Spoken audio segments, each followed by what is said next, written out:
Connor dear, we need to talk about a small change in your wedding plans, my mother Patricia announced in that falsely sweet tone she always used when she was about to ruin my life.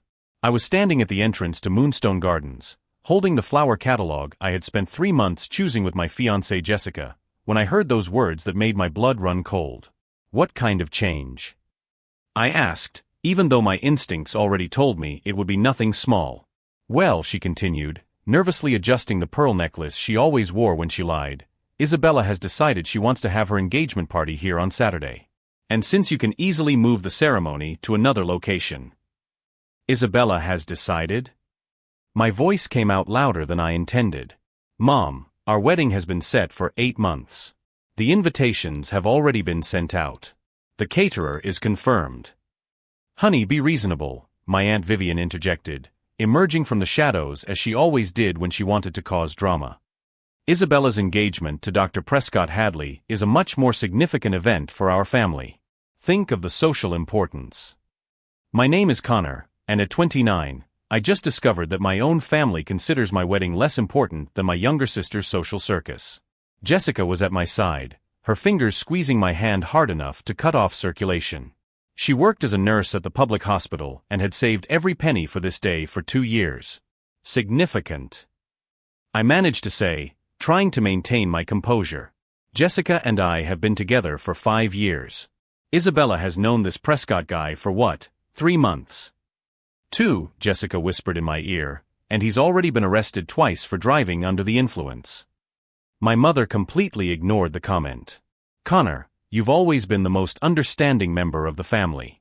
I'm sure you can find another place that's just as beautiful. Maybe something more suited to your budget. That's when I realized they weren't asking. They were informing. Have you talked to the owner?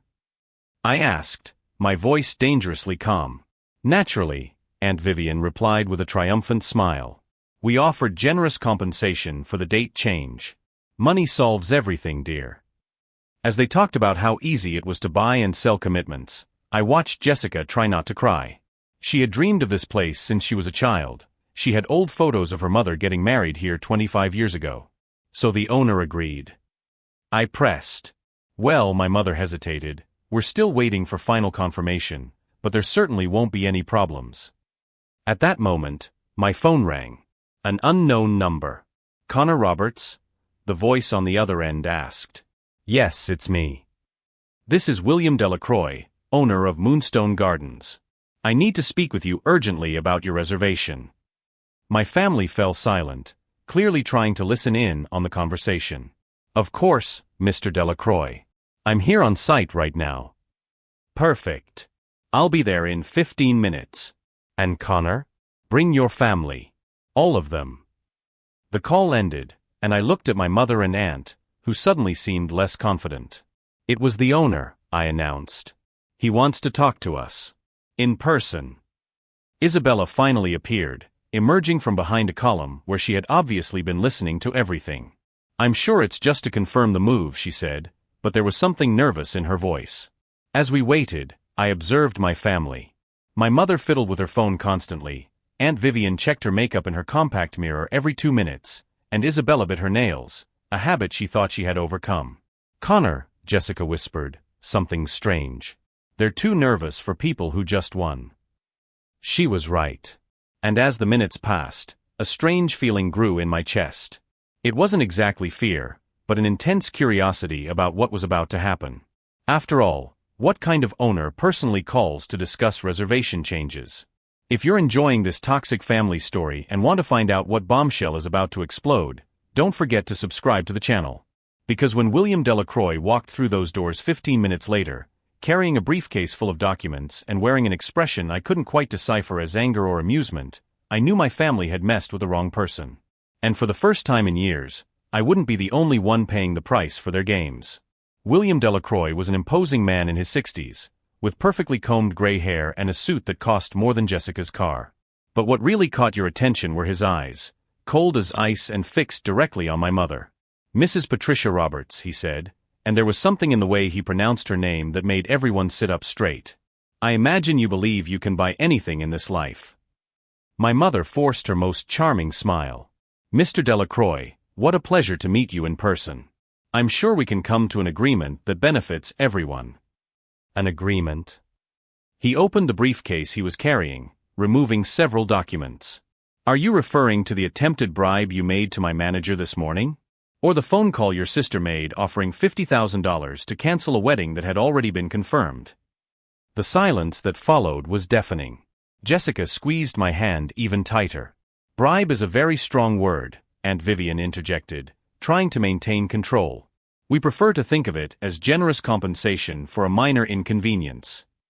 William laughed, a humorless sound that echoed through the empty hall. Inconvenience. Interesting choice of words to describe the attempt to destroy the most important day in two people's lives. Mr. Delacroix, Isabella finally spoke, using the sweet tone that always worked with older men. I'm sure we can resolve this in a civilized manner. My engagement is extremely important to our family. Your engagement, he interrupted her, to Prescott Hadley Quarto. The same young man who was arrested last week for cocaine possession and is currently enrolled in a rehabilitation clinic in Connecticut. Isabella's face drained of color. That's not true. Is it not? William pulled another document from his briefcase. I have here a copy of the police report. It appears your fiancé was found unconscious in the country club bathroom with a significant amount of controlled substances. His parents quietly admitted him to avoid public scandal. My mother shook her head vigorously. This must be a misunderstanding. The Hadleys are a respectable family. The Hadleys are a desperate family trying to salvage what's left of their reputation, William continued relentlessly. Prescott has been through 3 rehab clinics in the last 2 years. Every time he comes out, things get worse. How do you know all this? I asked, genuinely curious. William smiled for the first time since he arrived, but there was still something dangerous about that expression. Because, Connor, I make a point of knowing the people who try to harm my family. Your family? Aunt Vivian repeated, confused. Allow me to introduce myself properly, William said, walking over to stand beside me. William Delacroix, owner of Moonstone Gardens and father of Jessica Delacroix. The world seemed to stop for a moment. I looked at Jessica, who was smiling for the first time in hours. Surprise, she whispered in my ear. Your father. I managed to stammer. But your last name? It's Delacroix. It always has been. You never asked about my family, remember? You always said the past didn't matter, that you were only interested in the future we would build together. She was right. In 5 years of dating, I had been so respectful about not pressing her for details about her family that I never asked any direct questions. Jessica always mentioned that her relationship with her father was complicated, and I had assumed that meant financial problems or abandonment. Complicated, William repeated, as if reading my thoughts, because my daughter insisted on paying her own bills and building her own life. She refused to use our last name professionally. She works 60 hours a week at a public hospital when she could be running our businesses. Because I wanted to make sure Connor loved me for who I am, not for what my family owns, Jessica explained calmly. My mother was visibly panicking now. Jessica, dear, we didn't know. You didn't know because you didn't bother to find out, William cut her off coldly. You assumed she was just an ordinary nurse from an ordinary family. Someone who could easily be discarded when a better opportunity came along. It wasn't personal, Aunt Vivian tried to justify. It's just that Isabella's marriage is to an addict who will probably be dead before he's 30, William finished. Meanwhile, my daughter is engaged to a man who has dedicated his life to saving lives. A firefighter paramedic who is going back to school to become a doctor, financing his own education. Isabella was in tears now. Prescott said he was just going through a rough patch. Prescott lied, William replied mercilessly. Like he lies about everything. Like he lied about finishing Harvard. He was expelled in his sophomore year. Like he lied about his trust fund. It was frozen by his parents after his 3rd car accident. Like he lied about loving you. He's been dating a 19-year-old model in Miami for 4 months. Enough. My mother exploded. You're not going to stand here and humiliate my family. Humiliate. William's voice dropped dangerously low. Mrs. Roberts, you tried to buy your way out of my daughter's wedding to make way for a social circus based on lies. You insulted my family, my business, and my integrity. The only thing humiliating here is your behavior. What do you want? I asked, trying to understand where this conversation was going. I want your family to understand a few things, William replied, pulling more documents from his briefcase. First, your wedding is confirmed for the scheduled date. All agreements remain unchanged. And second, Jessica asked, though something in her tone suggested she already knew the answer. Second, due to the attempted bribery and slander against my employees, I am permanently banning the Roberts and Wellington families from all of my establishments. All of them. Aunt Vivian repeated weakly. Moonstone Gardens is just one of my businesses, William explained calmly. I also own the Ocean View Resort in Nantucket, the Crystal Bay Hotel in Martha's Vineyard, and the Eclipse Ballroom in the city center. I have partnerships with all the major event venues in New England. The horror on my family's faces was almost comical. These places were fundamental to their social lifestyle. You can't do this, my mother whispered. I can, and I have. The documents have already been sent to all the managers. You tried to use money to buy power over my family. Now you're going to find out what happens when you mess with someone who actually has power. As my family processed the magnitude of what had happened, I looked at Jessica, really looked at her. For 5 years, she had hidden her true origins to make sure our love was genuine. While my family treated her as inferior, she possessed more wealth and influence than any of us. Why didn't you ever tell me? I asked softly. Because you loved me as Jessica, the nurse. Not as Jessica Delacroix, the heiress. And that was worth every moment of uncertainty. At that moment, realizing how my family had tried to destroy the most honorable woman I knew that some bridges had to be burned so that others could be built. And from the look on William Delacroix's face, I had a feeling that this war had only just begun. This won't stand, my mother hissed as soon as we left Moonstone Gardens, her voice laden with a rage I had rarely witnessed. No one humiliates the Roberts family like that. We were in the parking lot, the midday sun casting harsh shadows on the asphalt as my family regrouped like soldiers after a lost battle. Mom, I tried to interject, maybe we should just accept that. Accept? Aunt Vivian cut me off, her eyes flashing with something dangerous. Connor, you don't understand the gravity of the situation. William Delacroix has just declared social war on us. Our names will be mud in this state. Isabella was crying quietly beside the car, clearly devastated by the revelations about Prescott. Part of me felt sorry for her, but a larger part was furious that she had tried to destroy my marriage because of a lying addict.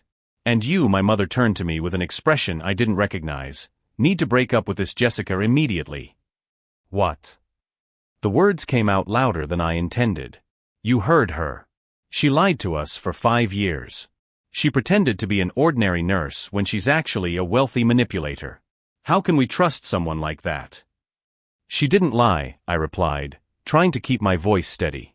She just didn't mention her family.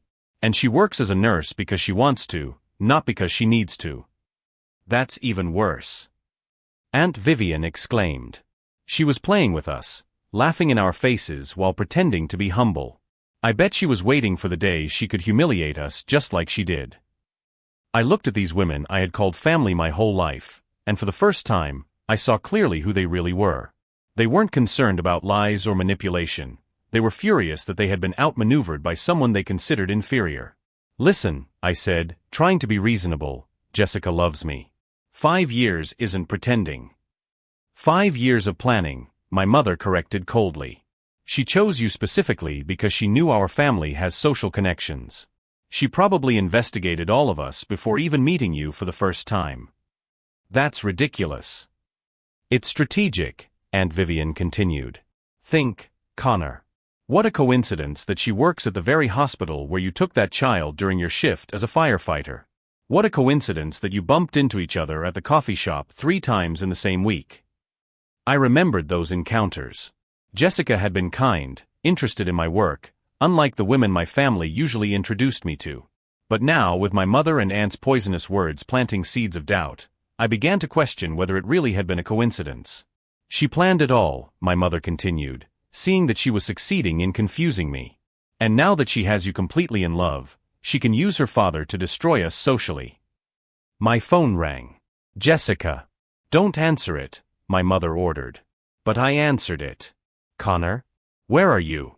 You ran out of the ballroom and haven't answered my messages.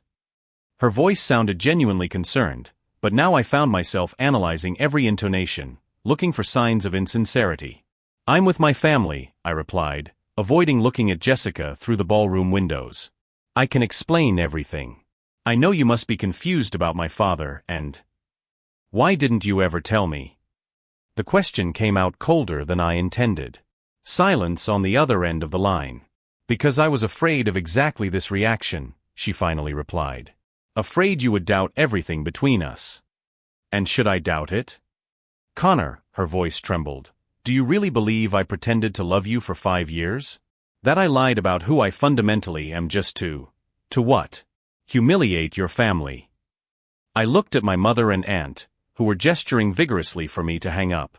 I don't know what to believe now. Then come talk to me. Alone. Without your family whispering conspiracy theories in your ear. I can't right now. Connor, please. I hung up. Very good, my mother said, satisfied. Now we need to think strategically. William Delacroix may have money, but we have something more powerful, information. What kind of information? I asked, even though part of me didn't want to know. Aunt Vivian smiled mischievously. Darling, do you think we're the first people the Delacroix have trampled on? Families like theirs don't get rich by being nice. What are you implying? I'm saying we're going to find out how William Delacroix really built his empire. And when we do, he'll beg us to take our business back. Isabella finally stopped crying enough to join the conversation. I know people who can help. Former employees, competitors. Prescott may be a loser, but his family has connections. Prescott is in rehab, I reminded them. But his father isn't, she replied with a determination I hadn't expected. And Harold Hadley hates being humiliated almost as much as we do. I watched my family conspire against the woman I loved and her father, and a strange feeling grew in my chest. It wasn't satisfaction or relief, it was revulsion. You're planning to destroy innocent people just because they didn't bow to your whims, I said slowly. Innocent. My mother laughed bitterly. Connor, they just publicly banned us from the best event venues in New England. This will affect our reputation for years. Maybe you should have thought about that before trying to bribe someone. The silence that followed was icy. Are you defending them? Aunt Vivian asked dangerously. I'm defending the truth. You tried to buy the cancellation of my wedding. William Delacroix only defended himself. Defended himself? My mother was incredulous. He humiliated us on purpose. He could have simply refused our offer, and that would have been that. He protected his daughter, as any father would. And now? Are you going to choose them over your own family? The question hung in the air like an ultimatum. I looked at these 3 women who had always controlled my life through guilt, manipulation, and emotional blackmail. Then I looked through the windows of the hall, where Jessica was still waiting, probably wondering if our relationship would survive the day's revelations. I'm not choosing anyone, I finally replied. I'm going to find out the truth. The truth is that she lied to you, my mother insisted. The truth is that you tried to destroy the most important day of my life on a social whim. Connor, Aunt Vivian said warningly, be careful what you say. Some bridges, once burned, cannot be rebuilt. I looked at her with new crystal-clear clarity. Maybe it's time to burn some bridges. I walked back to the hall, leaving them in the parking lot, still plotting their revenge. When I pushed open the glass doors, Jessica rushed up to me. Connor, I need to know something, I interrupted her. Our first meeting at the hospital. Was it planned? She looked me in the eye without hesitation. No. I was finishing my shift when you brought that child in. I offered to help because I saw you were panicking and wanted to help. What about the other encounters? I started showing up at the coffee shop hoping to see you again, she admitted. Because I liked you. Because you treated that family with such compassion that I wanted to get to know the man behind the uniform. Why didn't you tell me about your father? Because, she took a deep breath, the last time a man found out about my family, he changed completely. He started treating me like a prize instead of a person. I wanted you to love me for who I am, not for what my family owns. I studied her face, looking for signs of deception, but I saw only sincerity and fear of losing me. 5 years, Connor. 5 years of sharing a cramped apartment when I could have been in a mansion. 5 years of working double shifts when I could have been traveling. Do you really think I would do all that for some elaborate plan of revenge? When put that way, my family's theories seemed even more absurd. No, I admitted. But now everything has changed. Your revelations, your father's threats to my family. My father was protecting our marriage, our future.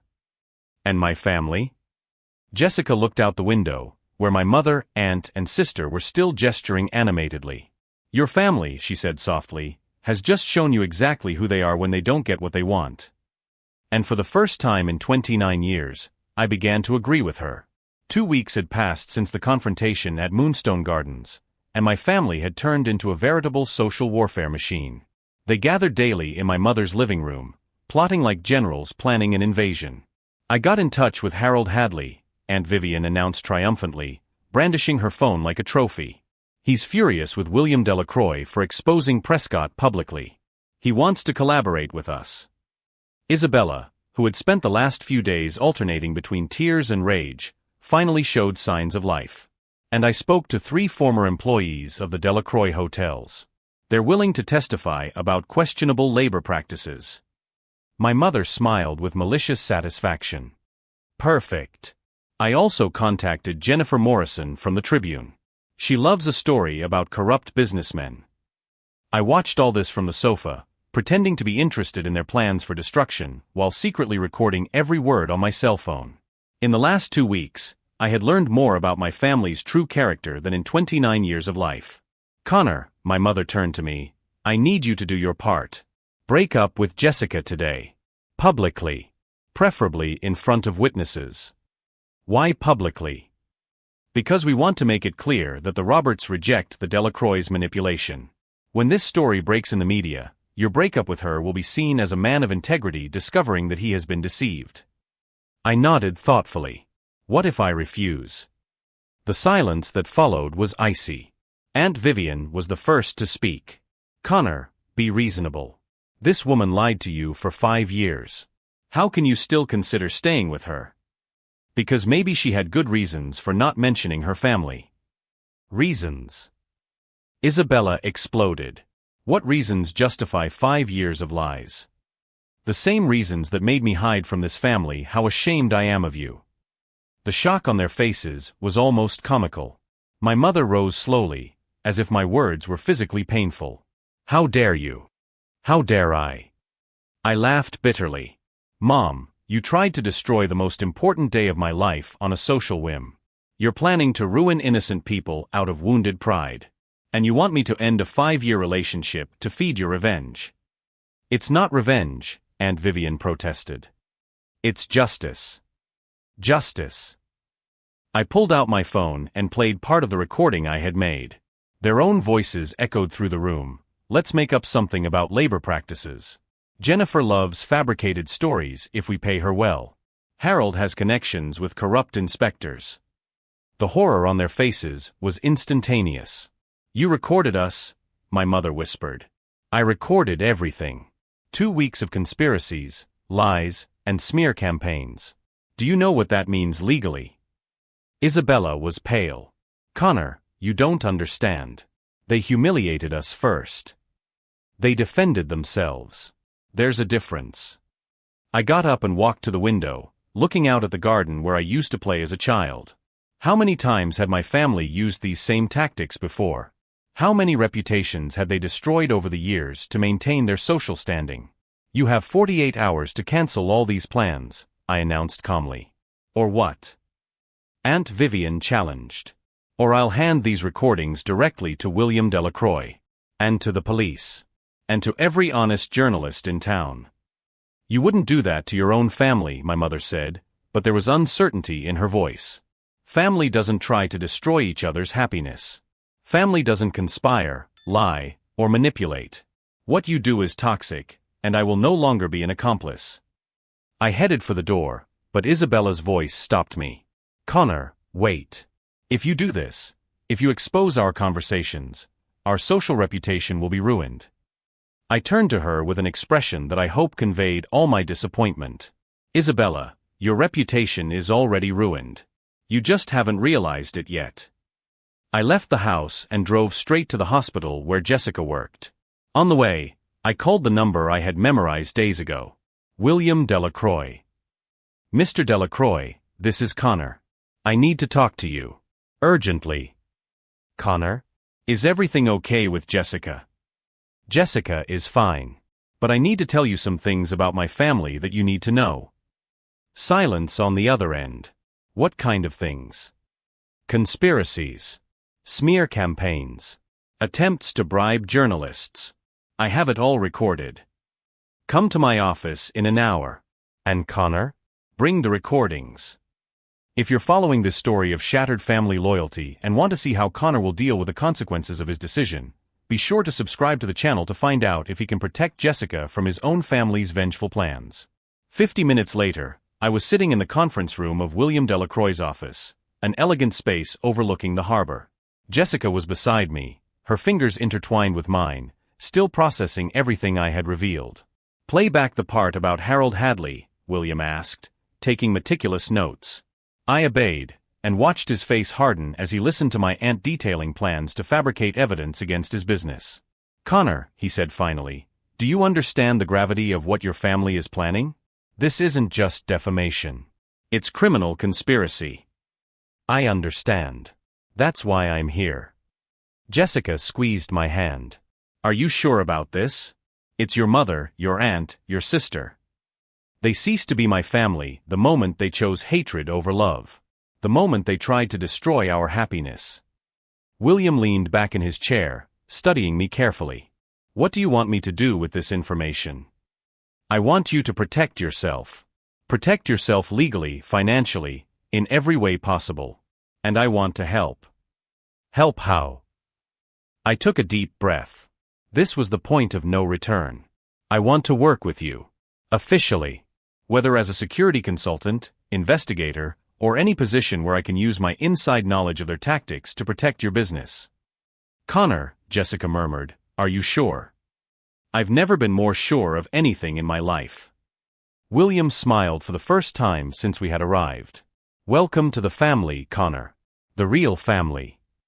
At that moment, sealing my loyalty to the Delacroix and my definitive break with the Roberts, I knew I had chosen the right side of history. But I also knew that my old family would not accept this betrayal passively. And when my phone rang 5 minutes later, displaying my mother's name, I knew the real war was about to begin. Connor, you traitor. You've ruined our family. My mother's voice echoed through the lobby of the Ocean View Resort like a battle cry, her heels hammering on the Italian marble as she marched toward us. It was Monday morning, 3 days after my meeting with William, and we were inspecting the preparations for a wedding when my former family arrived like a human tornado. Mom, what are you doing here? I asked, even though I already knew the answer. Jessica was by my side, William a few feet away, and all the hotel staff were watching the scene unfold. What are we doing? Aunt Vivian appeared behind her, brandishing a tablet like a weapon. We're saving your reputation, you ungrateful wretch, and exposing these charlatans for what they really are. Isabella emerged from the shadows, her eyes red from crying, but with fierce determination. Connor, there's still time to turn back. To choose your real family.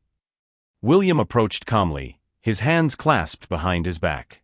Mrs. Roberts, I imagine you have come here to execute your plans for defamation. Plans. My mother laughed bitterly. We don't need plans. We have the truth. And the truth is that you built your empire through slave labor and tax evasion. Slave labor. Jessica repeated, incredulous. Aunt Vivian waved her tablet. We have statements from 12 former employees detailing degrading conditions, unpaid wages, and threats against those who spoke out. We've already sent everything to the Tribune, Channel 7, and the IRS. The silence that followed was heavy. Some hotel employees whispered among themselves, clearly concerned about the accusations. Interesting, William said calmly. And I imagine they offered generous financial compensation for these testimonies? We offered justice, my mother replied. Actually, a new voice joined the conversation. They offered $50,000 per person. Everyone turned to see Harold Hadley walking across the lobby, wearing an impeccable suit but with a grim expression. Harold. Isabella rushed to him. Where's Prescott? Did you get evidence against the Delacroix? Harold stopped in front of her with an expression that made my blood run cold. Isabella, my son is in a rehabilitation clinic. He's been there for 3 months, not 3 weeks as you thought. Her face drained of color. 3 months.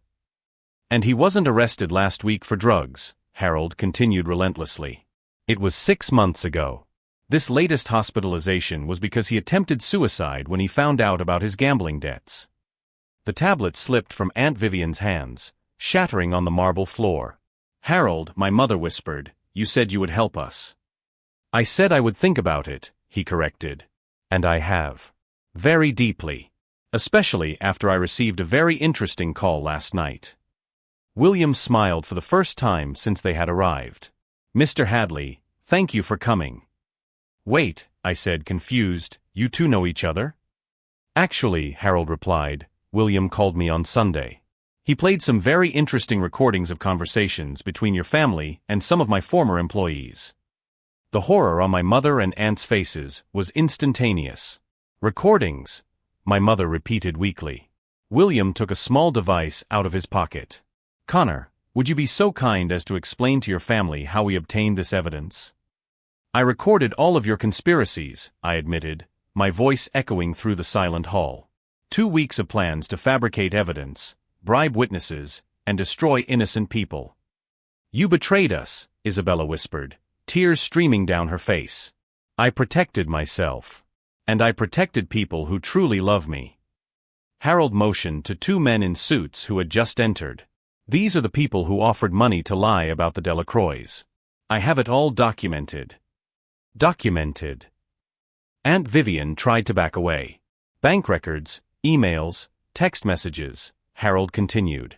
And best of all, you made these offers using corporate accounts from Wellington Enterprises. Technically, that constitutes use of company resources for criminal activities. My mother leaned against a column, clearly dizzy. Harold, you can't. I can, and I already have. My family's attorneys are suing Wellington Enterprises for defamation and criminal conspiracy. When this story breaks in the media, and it will, you will be the national example of how the corrupt elite operate. No, Isabella cried, our reputation, our business. They no longer exist, William announced calmly. Wellington Enterprises lost its 3 biggest accounts this morning. It seems no one wants to be associated with a company under federal investigation. Federal investigation, my mother repeated. Conspiracy to commit defamation across state lines is a federal crime, Harold explained. Especially when it involves attempts to influence government agencies with false information. At that moment, the hotel doors opened again, and 3 people entered, 2 federal agents and a man in a suit whom I recognized from television, the district attorney. Patricia Roberts, Vivian Wellington. The tallest agent showed his badge. FBI. You need to come with us to answer some questions about criminal conspiracy and extortion. The world seemed to collapse. My mother began to hyperventilate, Aunt Vivian tried to run but was restrained, and Isabella fell to the floor, sobbing uncontrollably. Connor, my mother begged as she was handcuffed, did you do this? Did you destroy your own family? I looked at her, this woman who had raised me but tried to destroy my happiness, and felt only deep sadness. You destroyed yourselves. I just documented it. As they were led away, Harold approached me. Connor, I know this is hard. They're your family. They were, I corrected. Real family doesn't try to destroy your happiness. Jessica took my hand. Are you sure you did the right thing? I looked at the empty lobby where minutes before a war had been waged. The hotel staff returned to work, the guests resumed their conversations, and life went on. I'm sure I protected the people who really matter. William put his hand on my shoulder. Welcome officially to the Delacroix family, Connor. A family that builds rather than destroys. But as I watched the red and blue lights of the police cars drive away, taking with them the people who had once been my family, I knew that the consequences of this decision would reverberate for a long time. And next week, when the newspapers published the full story with photos and recordings, the whole world would know the price of messing with people who truly have power. 6 months later, I was in the same lobby of Moonstone Gardens where it had all begun, but this time adjusting my tie in front of the mirror as I prepared to walk down the aisle. The trial had ended the week before.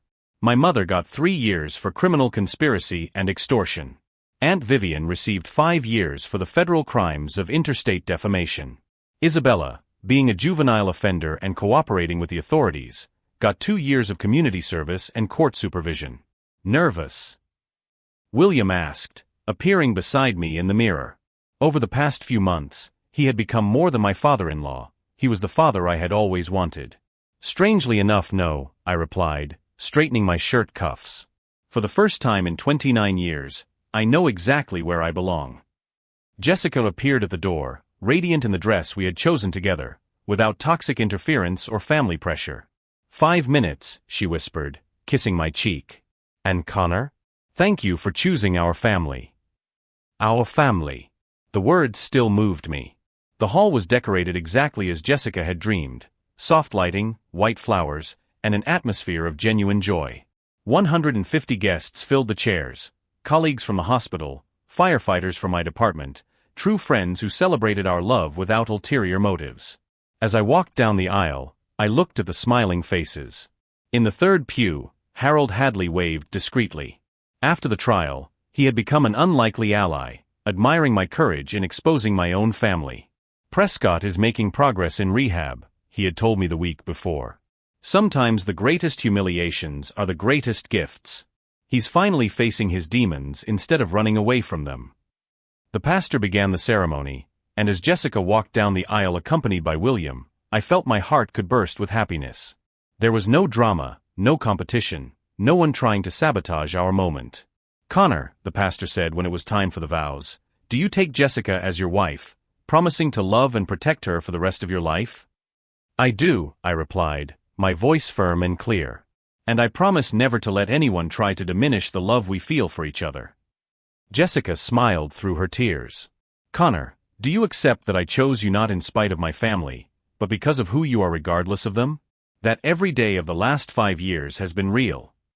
I do. And Jessica, do you accept that sometimes the family we choose is stronger than the family we inherit? I completely do. When we kissed, the applause was deafening. It was the sound of genuinely happy people celebrating love overcoming toxicity. At the reception, William gave a speech that perfectly summed up our journey. Connor, he said, raising his champagne glass, you proved that integrity isn't something we lose when we're tested, it's something we discover. When your family tried to force you to choose between blind loyalty and true love, you chose the truth. And for that, we gained not only a son-in-law, but a son. During the party, I received an unexpected call. It was from the prison. Connor. My mother's voice was broken, unrecognizable. Can I talk to you for a minute? I walked into the garden, where the party music was just a distant murmur. I'm listening. I was wrong, she whispered, and I could hear she was crying. About everything. About Jessica, about you, about what really matters in life. Mom. No, let me finish. I've spent 6 months in this place thinking about how I ruined everything. How I turned our family into something toxic. And I realized you didn't betray me. You saved us. I closed my eyes, feeling a complex emotion I couldn't name. The counselor here made me see that I was repeating patterns I learned from my own mother. Competition, manipulation, control. I thought I was protecting our social standing, but I was destroying our humanity. What do you want me to do with this information? I asked gently. Nothing. I just wanted you to know that I'm proud of you. For the first time in years, I'm genuinely proud of the man we raised. And Connor? Jessica is perfect for you. She always has been. Thank you for telling me that. When I get out of here, if you want, I'd love to meet my grandchildren someday. If there are grandchildren. Not as the controlling grandmother I would have been before, but as someone who has finally learned that love means support, not domination. We'll see, I replied honestly. Family therapy will be mandatory. I'll accept any conditions. I returned to the party with a lighter heart. Jessica found me on the terrace. "Are you okay?" she asked, intertwining her fingers with mine. "Better than okay. I think my mother has finally woken up." "And you? How do you feel?" I looked at our party, at our friends celebrating, at William dancing with one of my colleagues from a hospital, at the life we had built based on honesty rather than status. I feel like for the first time in my life, I'm completely myself. No masks, no performance, no fear of not being enough. You've always been enough, Connor. It was your family who couldn't see it. 2 years later, we were back at Moonstone Gardens for our daughter Emily's christening. William was beaming as he held his granddaughter, while a small group of close friends watched the ceremony. My mother had been released from prison 3 months earlier and was religiously attending therapy. She asked to come, but respected my decision when I told her we weren't ready yet. Isabella had moved to another state and was studying psychology, determined to understand and break the toxic family patterns. "Daddy," Emily murmured, her first words at 10 months, reaching her little arms out to me. As I held her, reflecting on the journey that had brought us there, I realized that the greatest revenge against toxic people is not to destroy them, but to build a life so authentic and fulfilling that they realize what they have lost by choosing drama over love. Jessica was pregnant again, we found out the week before. William joked that he would need to expand the business to accommodate all the family events. "Connor," Jessica said as we watched our daughter play in the garden where we got married, "do you ever regret exposing your family?" "Never. They exposed themselves. I just documented it." "What if your mother really has changed? What if she redeems herself? Then Emily will have another grandmother who truly loves her. And if she doesn't, Emily will still have parents who know the difference between love and manipulation." That night, after everyone had left, I found Jessica on the porch looking at the stars. "What are you thinking about?" I asked, hugging her from behind. "About how our story began with them trying to cancel our wedding and ended with us creating the strongest family we know." "Do you know when everything changed for me?" I asked. "When you found out about my father?" "No. It was when I realized that you worked 5 years of double shifts to make sure our love was real. At that moment, I understood the difference between someone who pretends to be humble and someone who genuinely values substance over appearance." She turned in my arms.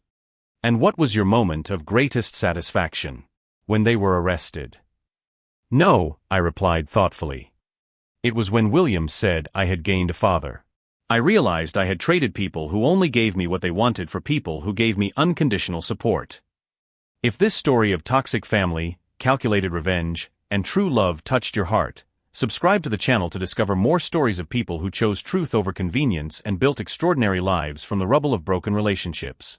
3 years later, as I launch my own family safety consulting company, specializing in protecting people from manipulative relatives, I look out the window of the office we bought with our own resources. Emily plays on the playground we installed in the backyard, under the watchful eye of her grandfather William, while Jessica rocks our newborn son. My former family tried to cancel my wedding to accommodate the whims of a spoiled daughter. Today they watch from afar as I build the empire I always deserved to have, a family based on real love, not manufactured status. And last I heard, Isabella was engaged to a public school teacher who loves her just the way she is. Sometimes, the best revenge is simply to live well.